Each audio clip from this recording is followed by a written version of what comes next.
plonge dans le noyau. Gestion de la mémoire. Écoute ça. C'est une grande pyramide où le prix fait la loi. Tout en haut les registres sont les maîtres, les rois. Dans le cœur du CPU ça va à toute vitesse. Pour décoder les cycles avec tant de justesse, on y trouve le compteur et le registre d'état. Pour stocker les entiers, les adresses et tout ça. Plus on descend plus c'est lent, mais l'espace est géant. Compromis efficace entre coût et rendement. Juste en dessous se planque la mémoire cache. Un tampon statique qui accomplit sa tâche. L1, L2, L3 du plus près au plus loin. Si on trouve la donnée, c'est un cache hit au point. Mais si le cache rate, on descend vers la RAM. La mémoire centrale au cœur du programme dynamique. Elle a besoin d'être rafraîchie. C'est là que l'eau gère les processus en vie.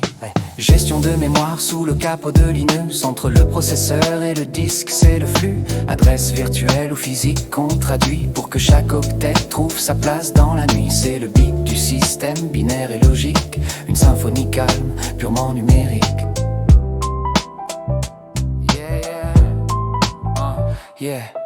Tout en bas le stockage conserve les données. Même sans courant, rien ne va s'effacer.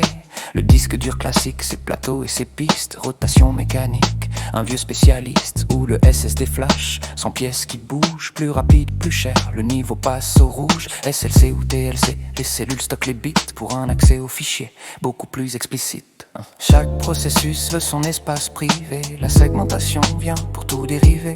On découpe en morceaux selon la logique. Le code, la pile, les données, c'est pratique. Chaque segment protège, lecture ou écriture. Une table gère l'accès, c'est la sous-carture. L'adresse est un couple, segment et offset. Pour que l'ordre règne et que tout soit très net.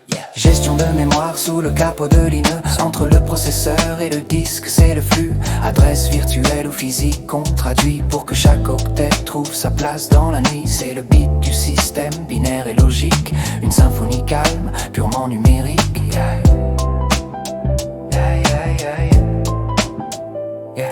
Mais la RAM est trop courte pour tout contenir. La pagination vient pour nous soutenir. On découpe en frame la mémoire physique et en page virtuelle, c'est mathématique. Même si c'est morcelé, le programme s'y croit. Grâce à la table des pages qui impose sa loi. La MMU travaille pour faire le lien entre page et frame, tout se passe très bien. La mémoire virtuelle est une grande illusion. Pour dépasser la RAM, c'est la solution. Des bits de protection, RWX empêche les crashs et les erreurs qui vexent. Si la page est absente, le bit est à faux. C'est un page forte, le noyau prend le micro. Il va chercher sur le disque ce qui manque vraiment pendant que le process attend patiemment. Gestion de mémoire sous le capot de Linux. Entre le processeur et le disque, c'est le flux.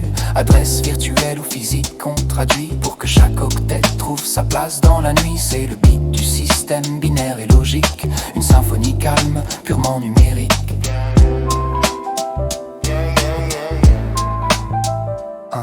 Quand la RAM est pleine, il faut faire du ménage. On sort les vieilles pages, on tourne la page. Algorithme le regarde le dirty bit. Si c'est modifié, on écrit, on s'agite. Le swapping arrive quand tout est saturé. On déplace les dormeurs pour mieux respirer. Partition fichier, l'espace d'échange permet au système de faire ses louanges. Pour voir ce qui se passe, ouvre ton terminal. Le dossier proc et le point central. 4 mêmes infos pour les détails précis. Ou la commande free pour un check sans souci. Vmstat surveille si le swap s'active. Et hack te montre la mémoire vive. Swapiness règle le seuil de bascule. Linux optimise, jamais ne recule. Voilà comment ça tourne. Des registres au disque dur. Tout est traduit. Tout est géré. C'était la gestion de la mémoire.